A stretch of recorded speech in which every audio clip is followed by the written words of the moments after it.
मेरी आवाज़ सुनो।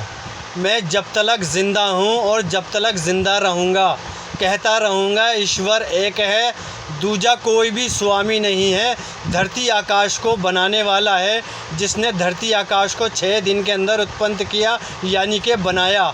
मनुष्य, तुम अपनी अक्ल इस्तेमाल करके उसकी भक्ति नहीं करना चाहते तो मत करो, क्योंकि वो एक दिन लगाने वाला है जब तुम्हारे ऊपर वो अपनी अदालत लगाएगा और हिसाब किताब लेगा।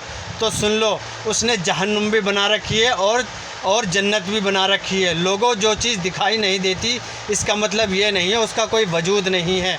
उसने पर्दा डाल रखा है तुम्हारी आँखों पे और उन बड़ी चीज़ों को तुमसे छुपा रखा है।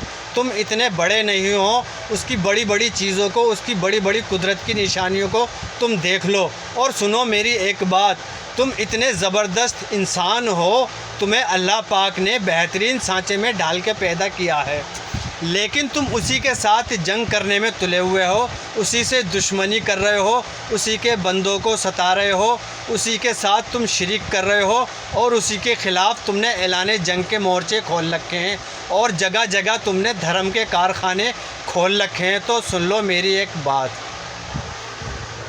कहते हैं जुल्म की इंतहा एक दिन ज़रूर पूरी होती है।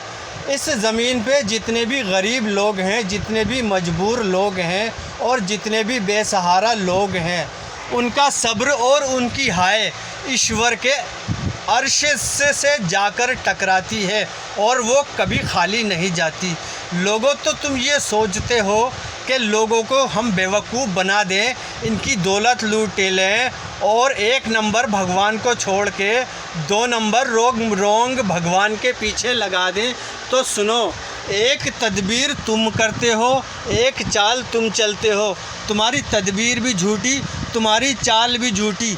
और एक चाल वो ईश्वर अल्लाह ताला करता है, एक तदबीर वो करता है।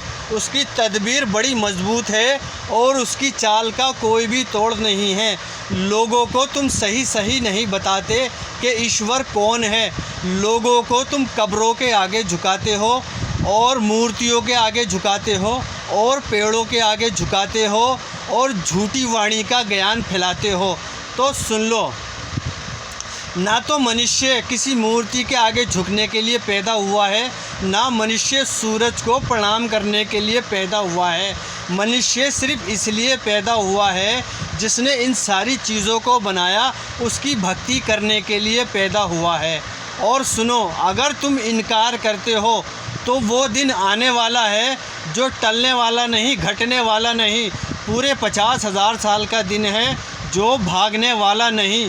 उस दिन तुम बड़ा पछताओगे और कहोगे कि काश हम मट्टी होते, काश हमारा हिसाब किताब हमसे ना लिया गया होता, काश हमारी जो है फ़ाइलें ना खोली गई होती और काश हमें दोबारा ज़िंदा ना किया गया होता। लोगों, तुम मानते नहीं हो ना दोबारा ज़िंदा होने को। ये कहते हो कि दोबारा जन्म होता है, दोबारा जन्म होता नहीं है, दोबारा जन्म होगा। दोबारा जन्म होता नहीं है, दोबारा जन्म अब होगा।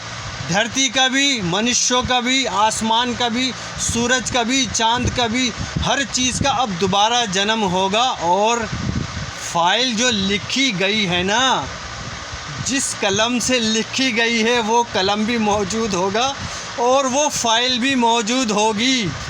तो ज़रा सोच लो, उस दिन ईश्वर बड़े ही तेज़ में, बड़े ही गुस्से में होगा और बहुत ही गुस्से में होगा।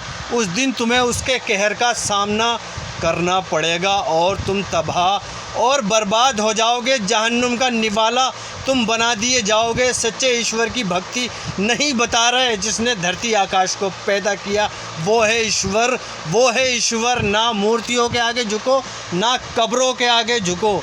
जिस ईश्वर ने तुम्हें पैदा किया, जो हवाएं चलाता है, बारिश बरसाता है, रात और दिन करता है, चाँद और सूरज को बनाया, वो है ईश्वर। उसके आगे झुको। मेरी आवाज़ सुनो।